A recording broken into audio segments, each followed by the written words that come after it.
Cornelius Vanderbilt left today's equivalent of $300 billion to his 10 children. 50 years and 3 generations later, they lost it all. This immense wealth only made them lazy and brought misery. Anderson Cooper, the popular CNN host and the great-great-great-grandson of Cornelius Vanderbilt, was one of the first Vanderbilts who was never promised dynastic wealth. He is also the first Vanderbilt family member after the patriarch to accomplish something significant in life. We all wish we were born into wealthy and powerful families. Should we though? Great men and women have founded new families, companies and organizations to achieve something impressive and lasting. Cornelius Vanderbilt wanted to found a family based on possession of money. So the only thing he wanted Vanderbilts to be known for was their wealth and power. He did not care about anything else. He succeeded in his goal. He became the world's richest man with an inflation-adjusted net worth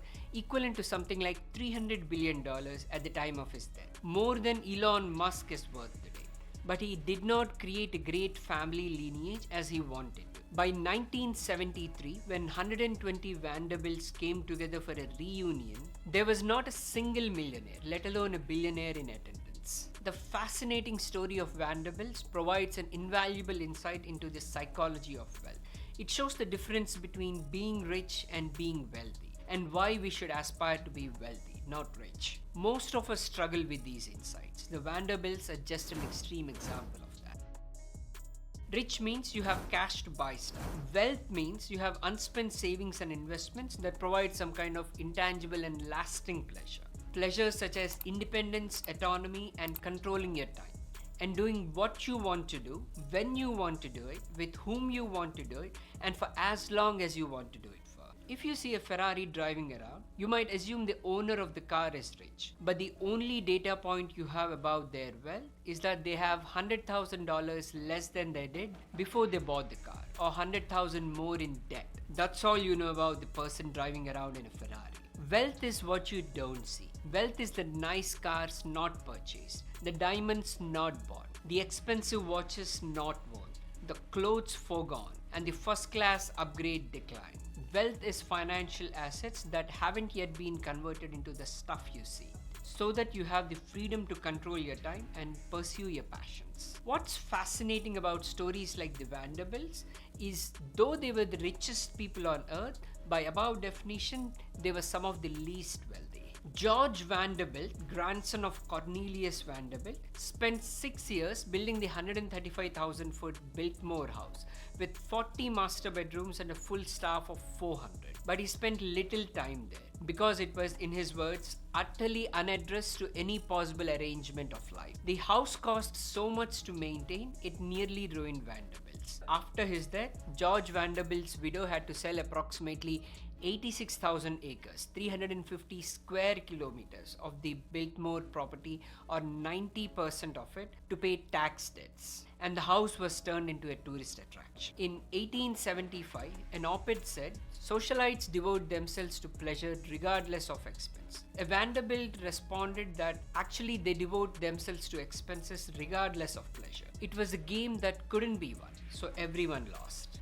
Money to Vanderbilts was not an asset. They did not use it to get freedom, to stop doing things they didn't find meaningful and pursue excellence in a line of work they were passionate about.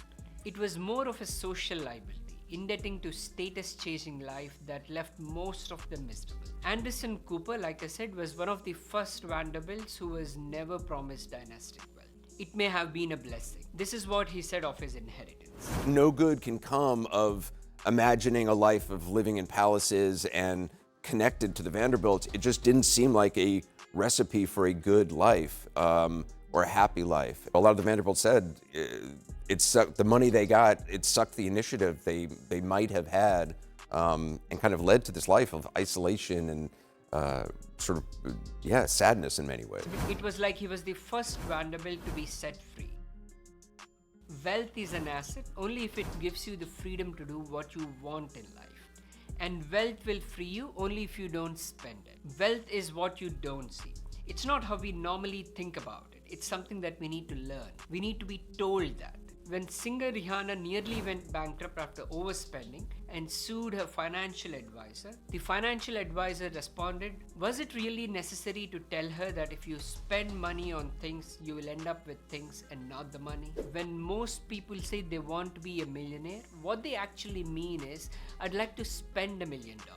And that is the opposite of being a millionaire. It is easy to spot the rich. Just look at people driving fancy cars and living in fancy houses. But it is hard to spot the wealthy. Investor Bill Mann once wrote, "There is no faster way to feel rich than to spend lots of money on really nice things. But the way to be rich is to spend money you have and not spend money you don't have. It's really that simple." It is excellent advice, but like Morgan Housel says in his excellent book Psychology of Money, it may not go far enough.